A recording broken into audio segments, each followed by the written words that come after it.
దామరచర్ల గిరిజన గురుకుల పాఠశాల శాశ్వత భవన నిర్మాణ పనులు నత్తనడకన సాగుతుండటంతో విద్యార్థులు అద్దె భవనంలో ఇబ్బందులు ఎదుర్కొంటున్నారని తెలంగాణ రాష్ట్ర గిరిజన సంఘం వ్యవస్థాపక అధ్యక్షులు ధీరావత్ రవినాయక్ ఆవేదన వ్యక్తం చేశారు. ఎమ్మెల్యే బత్తుల లక్ష్మారెడ్డి చొరవ తీసుకుని భవన నిర్మాణ పనులను త్వరితగతిన పూర్తి చేయాలని డిమాండ్ చేశారు. మంగళవారం ఏర్పాటు చేసిన మీడియా సమావేశంలో రవినాయక్ మాట్లాడుతూ అద్దె భవనంలో నిర్వహిస్తున్న గిరిజన గురుకుల పాఠశాలలో సరిపడా తరగతి గదులు లేకపోగా స్నానపు గదులు, మరుగుదొడ్లు విద్యార్థుల అవసరానికి అనుగుణంగా లేని దుస్థితి నెలకొందన్నారు. ప్రహారీ గోడ సైతం లేకపోవడంతో ఇబ్బందులు పడుతున్నారని చెప్పారు. ఇప్పటికైనా భవన నిర్మాణాన్ని వేగవంతం చేసి వచ్చే విద్యా సంవత్సరానికైనా అందుబాటులోకి తేవాలని ఎమ్మెల్యేని కోరారు. మీడియా సమావేశంలో తెలంగాణ రాష్ట్ర గిరిజన సంఘం నేతలు అఖిల్, అశోక్, ప్రవీణ్, అనిల్ తదితరులు పాల్గొన్నారు. స్థానిక శాసనసభ్యులు బత్తుల లక్ష్మారెడ్డి గారికి తెలంగాణ రాష్ట్ర గిరిజన సంఘం ఈరోజు ఒక బహిరంగ లేఖను విడుదల చేస్తుంది. ఆ లేఖ సారాంశం ఏంటిదంటే, దామరచర్ల మండలంలో తెలంగాణ ట్రైబల్ వెల్ఫేర్ గురుకుల పాఠశాల గత 10 సంవత్సరాల నుంచి నడుస్తుంది.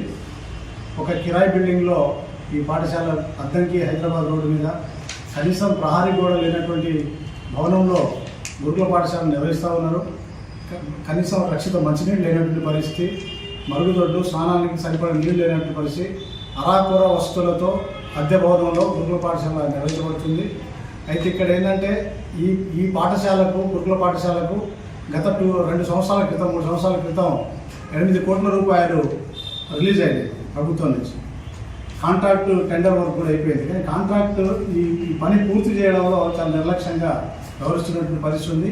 ఇప్పటికీ 10% కూడా బిల్డింగ్ పనులు పూర్తి కాలేదు. వాచ్తండ దగ్గర ల్యాండ్ అలాట్ జరిగింది, బిల్డింగ్ పనులను ప్రారంభించారు. కలెక్టర్ గారు కూడా చాలాసార్లు విజిట్ చేసినటువంటి పరిస్థితి. ఇప్పుడు ఉన్నటువంటి ఎమ్మెల్యే గారి దృష్టిలో కూడా ఈ విషయం ఉండే ఉంటుంది. లక్ష్మారెడ్డి గారు, మేము తెలంగాణ రాష్ట్ర గిరిజన సంఘం నుంచి మీకు కోరుకునేది ఏంటంటే, ఒక అకాడమిక్ వాతావరణాన్ని ఆ పాఠశాల విద్యార్థులకు కల్పించడం కోసం మీరు చొరవ చూపించాలని చెప్పేసి మీకు రిక్వెస్ట్ చేస్తూ ఉన్నాం. భవిష్యత్తు ఇదే రకంగా ఆ అద్దె భవనంలో ఆ పాఠశాల కొనసాగితే ఇప్పుడు 10th క్లాస్ తర్వాత ఇంటర్మీడియట్ ఆటోమేటిక్ బిల్డింగ్ ఫండ్స్తో పాటు జూనియర్ కాలేజ్ కూడా ఆటోమేటిక్ శాంక్షన్ గురుకుల సొసైటీ ఇస్తుంది. కానీ బిల్డింగ్ లేకపోవడం వల్ల ఇప్పుడు అక్కడ ఇంటర్ కూడా నిర్వహించాల్సినటువంటి పరిస్థితి ఉంటే అది బిల్డింగ్ లేని కారణంగా ఇంటర్ కాలేజీ రాలేకపోయింది. దాంతో ఈ ప్రాంత ప్రజలకు, ఈ ప్రాంత గిరిజనులకు, గిరిజన విద్యకు ఆటంకం ఏర్పడే అవకాశం ఉంది. కాబట్టి దయచేసి మీరు చొరవ తీసుకొని అకాడమిక్ ఇయర్లో మార్చి, ఏప్రిల్ వరకు ఆ బిల్డింగ్ ఏదైతే ఉందో ఆ బిల్డింగ్ పూర్తి అయ్యేటట్టు మీరు అధికారులతో మాట్లాడండి, కాంట్రాక్టులతో మాట్లాడండి, చర్చించండి, వాళ్ళకి కావాల్సిన ఏర్పాట్లను చేయండి. ప్రభుత్వం ద్వారా ఏం అవసరాలు ఉన్నాయో వాళ్ళ అవసరాలను తీర్చండి. ముఖ్యంగా ఒక అకాడమిక్ వాతావరణంలో ట్రైబల్ గురుకుల పాఠశాల ధరించే పద్ధతిలో మీరు చర్య తీసుకుంటారని చెప్పి ఆశిస్తూ ధన్యవాదాలండి.